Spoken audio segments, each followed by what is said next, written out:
Hello everyone, welcome back to the Run Academy. कई दिनों से मैं सोच रहा था कि मेरे जीमेल में जो सब्सक्राइबर्स ने डाउट्स भेजे हैं उनको मैंने डिस्कस करना है, उसके ऊपर एक वीडियो बना के मुझे अपलोड करनी है। बट आप भी जानते हैं कि कुछ ही दिनों के अंदर हमारे बोर्ड जो हैं वो स्टार्ट हो रहे हैं, तो बच्चों की प्रिपरेशन के चलते मेरे पास इतना टाइम ही नहीं मिल पा रहा था कि मैं वीडियो को अपलोड कर सकूं।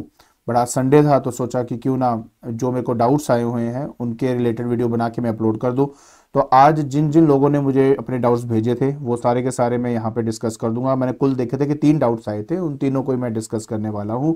तो इसका फायदा उन सब्सक्राइबर्स को तो होगा ही जिन्होंने अपने डाउट्स भेजे थे, आप लोगों का भी होगा जो ये डाउट्स देखेंगे, बिकॉज हो सकता है कि आपके लिए भी ये डाउट हो बट आपने पूछा नहीं है, और हो सकता है कि अगर नहीं भी हो तो आपने कभी सोचा नहीं होगा ऐसे क्वेश्चंस का।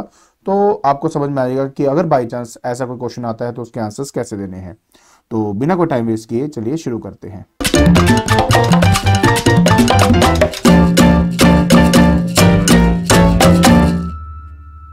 देखिए, ये हमारा सबसे पहला डाउट है। मुझे मेल आई थी तो मैंने इनका मेल एड्रेस जो है सब कुछ ऐसे छुपा दिया है। आप ये क्वेश्चन को देख सकते हैं। कहते हैं a man playing a flute is able to produce notes of different frequencies. If he closes the hole near his mouth, will the pitch of the note produce increases और डिक्रीजेस? Give reason. ओके, तो देखिए बेटे, सबसे पहले मैं आपको एक बात बता दूं। जब कभी भी हम अपने पिच के बारे में बात करते हैं तो जो पिच है वो एक्चुअली डिपेंड करता है, डिपेंड्स अपॉन फ्रीक्वेंसी। पहले तो आप इस बात को समझे कि ये किस पे डिपेंड करता है, फ्रीक्वेंसी पे डिपेंड करता है। और जो आपकी फ्रीक्वेंसी होती है वो आपकी inversely proportional to length of the air column होती है। Length of the air column होती है आपकी।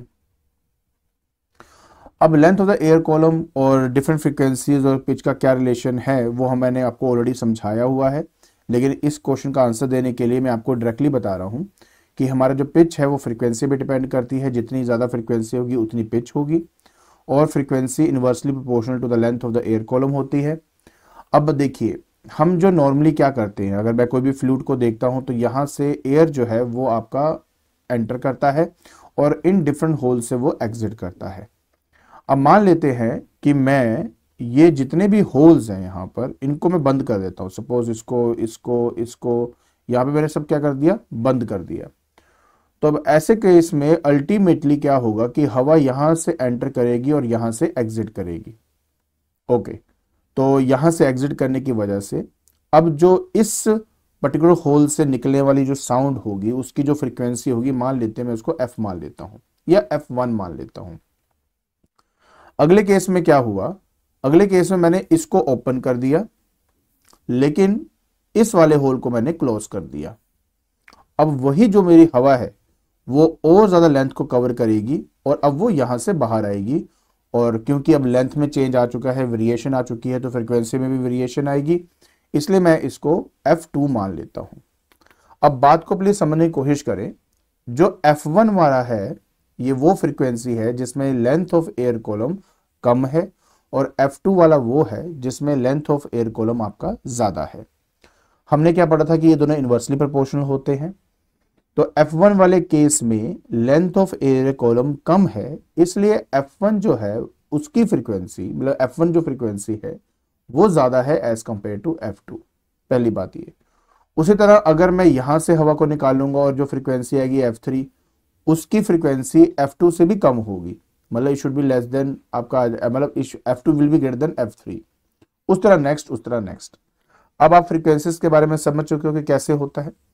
अब हम पिच के बारे में बात कर लेते हैं। तो पिच और फ्रीक्वेंसी इस तरीके से है कि अगर फ्रीक्वेंसी आपकी ज्यादा होगी तो पिच भी आपका ज्यादा होगा, इसलिए पहले केस में से निकलने वाली फ्रीक्वेंसी का जो पिच होगा वो हाई होगा, दूसरे वाले का उससे कम, तीसरे वाले का उससे कम। एंड यही है आपके क्वेश्चन का आंसर। आई होप आपको आपके डाउट का जो आंसर है वो मिल गया होगा, और बाकियों के अगर माइंड में कभी ऐसा क्वेश्चन आया होगा तो शायद वो भी अब क्लियर हो गया होगा कि ऐसे क्वेश्चन के हमें आंसर्स कैसे देने थे।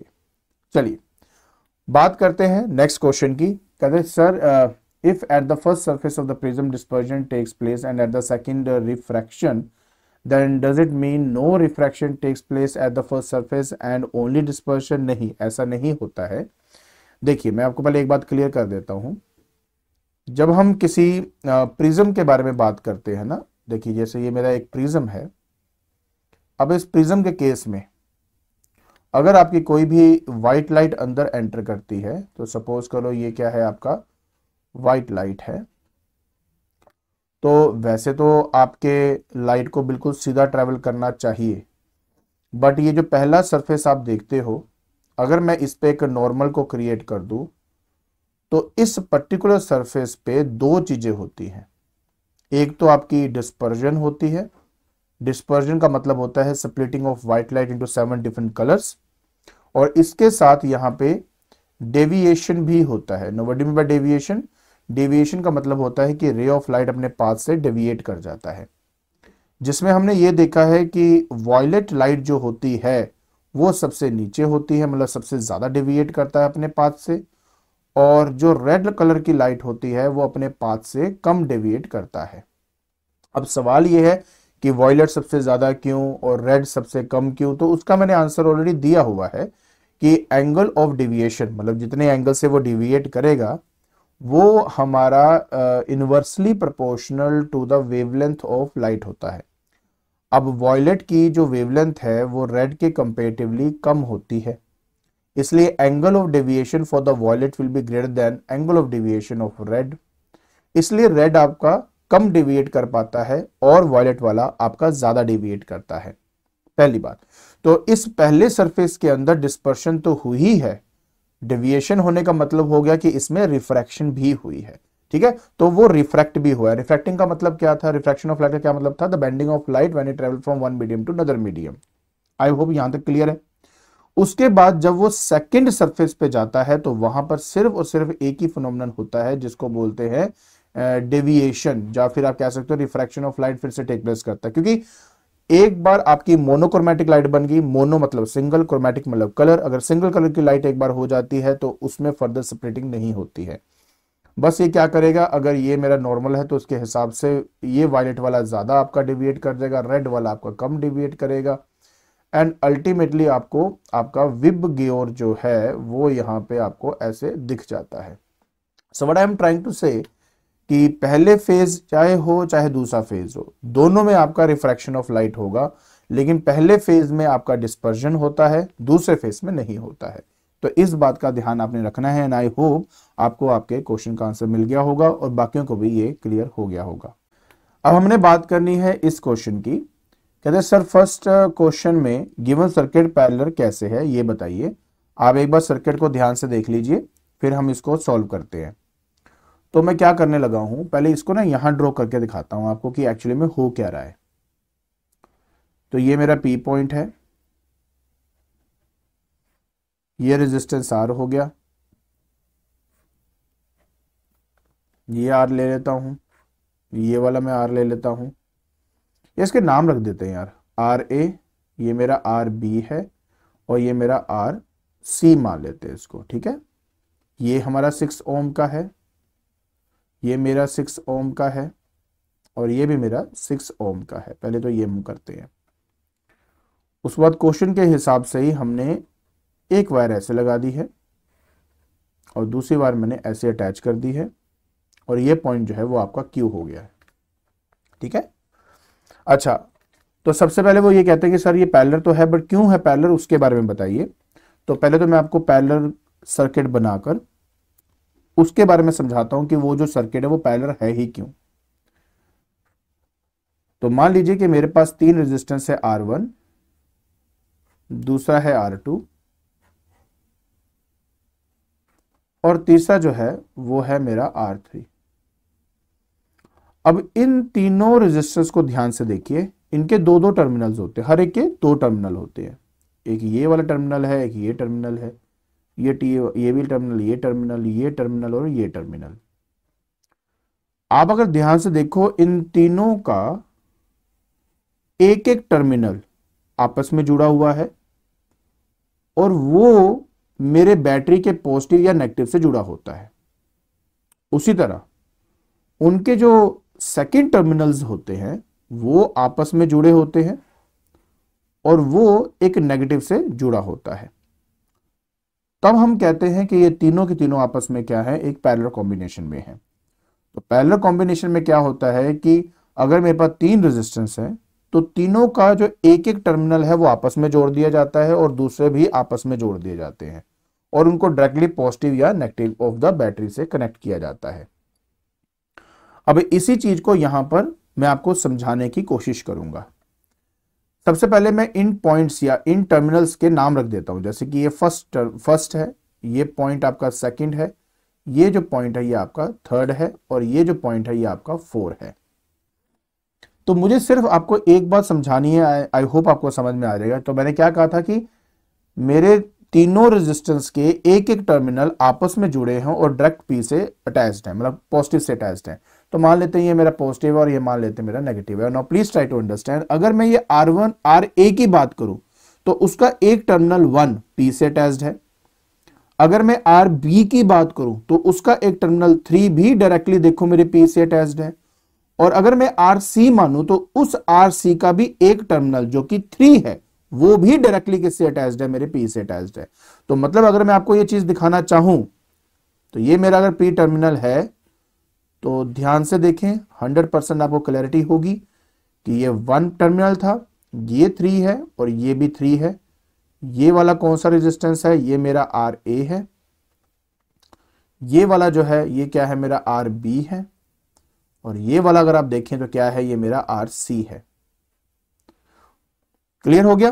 तो तीनों रेजिस्टेंस के एक एक टर्मिनल आपस में जुड़े हैं P के साथ, तो वही चीज यहां हो रही है। चलो नेगेटिव भी देख लेते हैं। RA का जो दूसरा टर्मिनल है 2 वो मेरा देखो इस वायर के थ्रू किससे अटैच्ड है, Q से।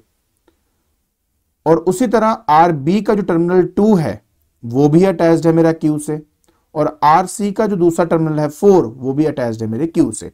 तो मतलब RA का 2, RB का 2 और RC का 4, ये तीनों आपस में अटैच्ड हैं और डायरेक्टली किससे जुड़े हैं, Q से जुड़े हैं। तो आप देख सकते हो कि ऑटोमेटिकली ये एक पैरेलल कॉम्बिनेशन बन जाता है। बाकी सोल्व तो आप कर ही सकते हैं। 6, 6 और 6 जो आपको दिए हैं ये पैरेलल में है, तो 1/RP is equal to 1/6 plus 1/6 plus 1/6 किया जाएगा। ठीक है, 1/RP अगेन आपका 6 एलसीएम बनेगा, 1 प्लस 1 प्लस 1 जिसको लिखेंगे हम 3/6 और RP जो है वो आ जाएगा 6/3 जिसको कट करके आपका 2 ओम आंसर आ जाएगा। तो इस तरीके से आपने ये वाला जो क्वेश्चन है सॉल्व करना था। और ये है वो जो आपका डाउट था, जिनका भी डाउट था आई थिंक वो क्लियर यहाँ पे हो गया होगा। इसके बाद कहा था कि क्वेश्चन 2 में कौन सा स्टेटमेंट करेक्ट है with explanation. Okay, so I think ये वाला वो क्वेश्चन है बेटा, दिस इज द क्वेश्चन, ये क्वेश्चन है।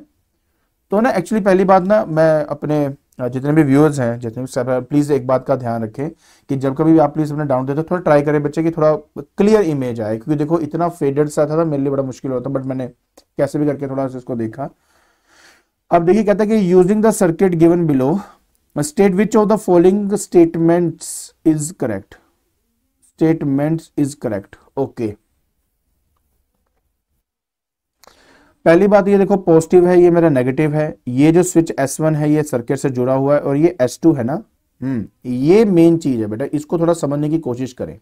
ये क्या चीज है, जब भी हमारे पास कोई भी एक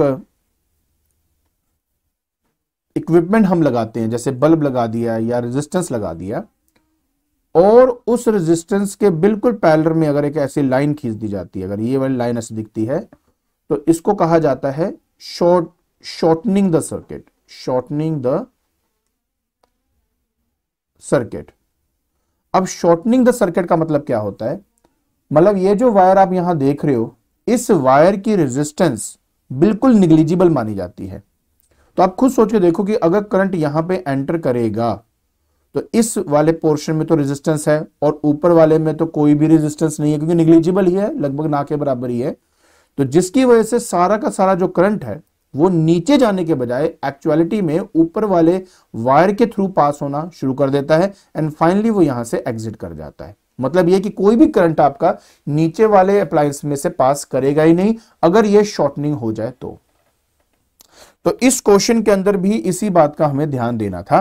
पहला पार्ट बोलता है कि when S1 and S2 are close lamp A and B are lit. Okay, तो अगर मान लीजिए मैं S1 लगा देता हूं और अपना S2 लगा देता हूं तो उस कंडीशन में क्या होगा बेटा, बी तो आपका लिट करेगा। बोलोगे क्यों? देखिए बेटा, पॉजिटिव से करंट निकला निकला निकला, अब क्योंकि S2 लगा हुआ है मतलब शॉर्टनिंग हो गई है तो करंट अब इसके ऊपर से बाईपास करेगा और बाईपास करके इस बी से पास करेगा और नेगेटिव में चला जाएगा। मतलब ए आपका लिट नहीं करेगा बट बी आपका लिट करेगा, तो पहले वाला ऑप्शन नहीं हो सकता इसका आंसर। दूसरे वाले में बोलता कि with S1 open S2 closed, अगर S1 ओपन है और S2 मेरा क्लोज्ड है तो क्या A एंड B लिट होंगे कि नहीं होंगे? मैं आपको फिर से क्लियर करके दिखा देता हूं। क्या कह रहा है वो आपका कि आपका S2 ओपन है, ये मेरा S2 ओपन है, ठीक है, S2 ओपन है बट S1 ओपन है, S2 आपका क्लोज है, तब भी नहीं करेगा। क्यों? क्योंकि जो स्विच है वो मेरे मेन सर्किट में जुड़ा हुआ है, अगर ये स्विच को मैंने क्लोज नहीं किया तो करंट इसके आगे मूव कर ही नहीं पाएगा, जिसकी वजह से वो करंट इनमें से पास नहीं करेगा और उनको लिट नहीं कर पाएगा। तो ये भी इसका गलत आंसर है। तो मतलब ये दोनों गलत आंसर हो चुके हैं हमारे लिए। अब आते इस वाले में, कहता है कि विद S2 ओपन, अच्छा S2 को ओपन कर दिया लेकिन S1 जो है वो मैंने क्लोज कर दिया है, S1 मैंने क्लोज कर दिया है, तो अब बताइए A एंड B आपके लिट करेंगे कि नहीं करेंगे? तो देखिए इसका, तो ये दोनों लिट करेंगे, दोनों लिट करेंगे। क्यों करेंगे? देखिए ये पॉजिटिव है सपोज, तो पॉजिटिव है तो करंट आपका ऐसे जाएगा, S1 के थ्रू भी होके चला गया, कोई दिक्कत नहीं आई, यहां चला गया। अब इसके बाद दो ऑप्शन थे, या तो नीचे से या तो ऊपर से, बट नीचे वाले में स्विच नहीं है, ऑन नहीं है, तो मतलब शॉर्टनिंग नहीं है, तो करंट को अल्टीमेटली कहां से जाना पड़ेगा? ए से जाना पड़ेगा, फिर बी से जाना पड़ेगा। तो इस केस में क्या होगा कि दोनों के दोनों जो बल्ब हैं वो आपके जो है वो जग जाएंगे, मतलब लेट हो जाएंगे आपके। और तो ये तो है ही है। एक बार लास्ट वाले भी देख लेते हैं। कहते हैं कि if S1 closed end S2 open, S1 क्या है? क्लोज्ड है और S2 क्या है? ओपन है। Lamp A remains lit even if the lamp B is fused. नहीं नहीं नहीं नहीं होगा, क्योंकि ये दोनों सीरीज कॉम्बिनेशन में है। अब सीरीज कॉम्बिनेशन में अगर एक चीज खराब होती है तो उस सीरीज पे लगे हुए सभी जितने भी अप्लायंसेस है सब बंद हो जाते हैं, क्योंकि सीरीज में करंट वो कट हो जाता है आपका। तो इसका जो सही आंसर बेटा वो आपका ये वाला बनेगा। तो ओपन, हाँ, तो ये आंसर ठीक है बेटा इस चीज का। बाकी अगर गलत हो तो प्लीज मुझे जरूर बताना। मेरे को लगता है कि इसका आंसर जो है वो यही बनेगा आपका। आगे चलते हैं। ओके जी, फिर मेरे पास बेटा ये क्वेश्चन आया था। इस क्वेश्चन के अंदर है कि I am this week okay to ask one doubt from, ठीक है बेटा। डाउट का क्वेश्चन ये है, मैंने ना इसको थोड़ा बड़ा करके नेक्स्ट वाले पेज में डाल दिया, मैं थोड़ा सा उसको ऐसे दिखा देता हूँ। कहते हैं कि in a laboratory experiment to measure the specific heat capacity of copper 0.02 kg of water at 17, तो मास ऑफ वाटर कितना दिया हो, मैं साथ साथ लिख लेता हूँ यार। मास ऑफ वाटर 0.02 kg ये हमें दिया हुआ है एंड और उस टेम्परेचर क्या है वाटर का? टेम्परेचर ऑफ वाटर है 70 डिग्री सेल्सियस हमें दिया हुआ है। was power to a copper calorimeter terror of mass. Okay, तो मास ऑफ कॉपर आपको दिया हुआ है 0.6 kg का, जिसका इनिशियल टेम्परेचर था, temperature of copper initial 15 degree Celsius आपको दिया हुआ है। After stirring the final temperature भी दे दिया, TC आपका 45 डिग्री सेल्सियस है, ठीक है। तो 70 से 45 आने की वजह से मैं कह सकता हूं कि पानी जो है, पानी ने क्या किया, अपना हीट लॉस किया है। और पानी का स्पेसिफिक हीट कैपेसिटी भी आपको दी हुई है जो कि है 4200 जूल पर केजी डिग्री सेल्सियस, ये दिया हुआ है। तो पहले पार्ट का आंसर क्या है? पहला पार्ट क्या था कि what is the quantity of heat released पर केजी ऑफ वाटर पर डिग्री सेल्सियस फॉर, ये तो बच्चे इसका आंसर 4200 जूल ही आ जाएगा सीधा, 4000 जूल है, क्योंकि देखो स्पेसिफिक हीट कैपेसिटी ही हमें ये बात बताती है। अब देखो अगर इसमें थोड़ा ध्यान से देखो तो इसका मतलब क्या है, इसका मतलब ये है कि अगर आप 1 kg वाटर ले लेते हो और अगर आप चाहते हो कि 1 डिग्री सेल्सियस का राइज हो, तो 4200 जूल ऑफ जो हीट है वो इसको क्या करना पड़ेगा, इजेक्ट करना पड़ेगा अपने में से। तो what is the quantity of heat released पर केजी ऑफ वाटर पर degree Celsius for the temperature? तो आंसर है 4200 जूल जो है वो इसका सही आंसर होगा।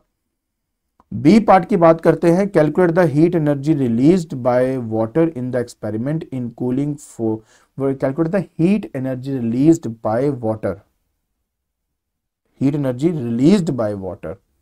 ओके, रिलीज बाय वाटर, ठीक है।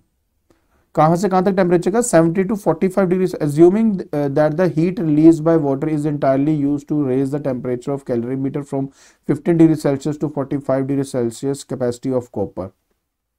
बहुत इजी था, देखो इसका कुछ भी नहीं करना था, बेसिकली आपको हीट एनर्जी कैलकुलेट करनी है, कितनी रिलीज कर रहा है वाटर 70 to 45 बनने के लिए। तो I think Q is equal to सीधा MC डेल्टा T लगा देंगे। तो मास आपका 0.02 है, स्पेसिफिक कैपेसिटी 4200 है, और टेम्परेचर में जो चेंज है वो 70 to 45 का है। तो 70 - 45 जो है वो यहाँ पे हम कर देंगे, तो ये हमारे पास आ जाएगा, दैट इज ये 2 देखो ना, ये 2 से खत्म करेगा, 2 आएगा, ये देखो 84 तो यही बन गया, इनटू यहाँ पे हमारे पास 70 है, 70 - 40 25 तो आपका ये आ गया। सो बेसिकली 85 को हमने 25 से मल्टीप्लाई करना है 84 को, तो हमारे पास यहाँ पे आ गया 84, इसको मल्टीप्लाई करना है 25 के साथ, है ना। तो 5 4 20 हो गए, यहाँ आ गया 42 42, 4 दूनी 8 8 दूनी 16, तो ये हमारे पास आ चुका है 0, ये आ गया 0, यहाँ 1 आ जाएगा, तो 10 और 1 1 11 21 आ गया बच्चे। तो आंसर आपका आ जाएगा 2100 joule. So that is your answer for the B part, for the B part. वैसे तो यही बना है इसका, और कुछ भी नहीं बनेगा बेटा, इजी है। तो पहले वाले में पूछा था कि what is the quantity of heat released पर केजी ऑफ द वाटर पर degree Celsius for the water, हाँ तो ये आ गया। दूसरे में calculate the heat energy released by water, सिर्फ पानी का पूछा है उसने, तो MC डेल्टा T करके मैं निकाल सकता हूँ कि ये आ गया मेरे पास, ठीक है। इसमें ना एक चीज अगर मैं चाहूं तो इसमें एक क्वेश्चन और बना सकता था, कि अगर वो मुझे पूछ लेता कि find the specific heat capacity of copper, तो वो भी हम यहां पे पता कर सकते थे। करिए, करके देखें। मान लीजिए मुझे फाइंड करना है specific heat capacity of copper, suppose specific heat capacity of copper, अगर मान लो ये मुझे कैलकुलेट करना था, तो आप भी जानते हैं कि यार heat loss by water is equal to heat gain by copper, ये मुझे करना था यहाँ पे, क्योंकि हीट लॉस कहीं नहीं ना हो रही इसलिए। तो हीट लॉस बाय वाटर जो है मैं ऑलरेडी फाइंड कर चुका हूं, जो कि 2100 जूल के बराबर है, which is equal to heat gain by copper होता है MC डेल्टा T, तो mass of copper, specific heat capacity of copper जो फाइंड करना है, and change in temperature of copper जो है वो मुझे यहाँ पे यूज करना है। तो ऑलरेडी मैं देख चुका हूं कि 0.6 kg है ना, तो देखो 2100 joule is equal to 0.6 kg, और चेंज इन टेम्परेचर अब कितना आएगा इसमें, चेंज इन टेम्परेचर था इसका 15 से 45 हुआ ना, तो 45 - 15 ये किया जाएगा आपका यहाँ पे, ये हीट गेन है इसका, है ना, into specific heat capacity of copper. तो specific heat capacity of copper जो है वो मेरे पास आ जाएगा 2100 जूल डिवाइडेड बाय 0.6 इनटू ये आ गया 30 आपके पास यहाँ पे, सो दिस इज 30। ये यहां से यहां कट गया आपके पास, 3 से करेंगे तो 70 70 ये आ गया मेरे पास यहाँ पे, तो ये आ गया 700 डिवाइडेड बाय 6। अब 700 डिवाइड बाय 6 मुझे करना है, 6 1 6 किया, ये 1 0 आ गया, अगेन 6 1 6 किया मैंने यहाँ पे, तो ये आ गया 4 0, 6 6 36 होते हैं, पहली बात 1 0 ले लिया, फिर 2 0 ले लिया, ठीक है, तो 36 होते हैं बेटा आपके, और फिर 4 आ जाएगा, मतलब 0.66 चलेगा आपका ऐसे। तो अल्टीमेटली आंसर है 116.67 जूल पर केजी डिग्री सेल्सियस। तो ये बेटा फाइनल आपका आंसर आ जाएगा। अगर स्पेसिफिक हीट कैपेसिटी कॉपर की फाइंड करनी होती तो, यहाँ पे पूछा नहीं हुआ है तो मैंने अपनी तरफ से बना दिया। मैं कहा चलो अगर करना है तो अगर इसको एक फर्दर लेके जाना चाहे तो हम कैसे कर सकते हैं। And that's it. इस तरीके से आपका ये खत्म हो जाता है। एक बार मैं कैलकुलेशन दोबारा चेक करेगा, 2100 जूल है, ये आ गया, ये 45 माइनस 30 हो जाएगा आपका, यहाँ पे 30 नीचे आ गया, 1 से 1 कट गया आपका यहाँ पर, तो ये आ गया 70.6 का 10 ऊपर चला जाएगा तो 700/6 हो जाएगा। 700/6 को 6 वन जा किया 10 आ गया, फिर 1 जा किया 6 आ गया, फिर 40 एक ही है तो 636। हाँ बस ये, तो इस तरीके से बेटा सॉल्व करा था। सो इसके साथ बेटा सारे बाकी डाउट्स जो है वो खत्म हो जाते हैं। आई होप आप लोगों के मन में अगर कोई थोड़े बहुत डाउट होंगे इनके रिलेटेड वो क्लियर हो गए होंगे। बाकी जिनके डाउट्स हैं आप लोगों को भी बाई चांस अगर समझ में आ गया तो नीचे एक थम्स अप या लाइक का बटन जरूर दबा देना। और हाँ, अगर आप इस चैनल पे नए हो तो जल्दी से चैनल को सब्सक्राइब कर लीजिए। वीडियो पसंद आती है तो लाइक करें, शेयर करें अपने फ्रेंड्स के साथ। आज के लिए बस इतना ही। Thank you so much.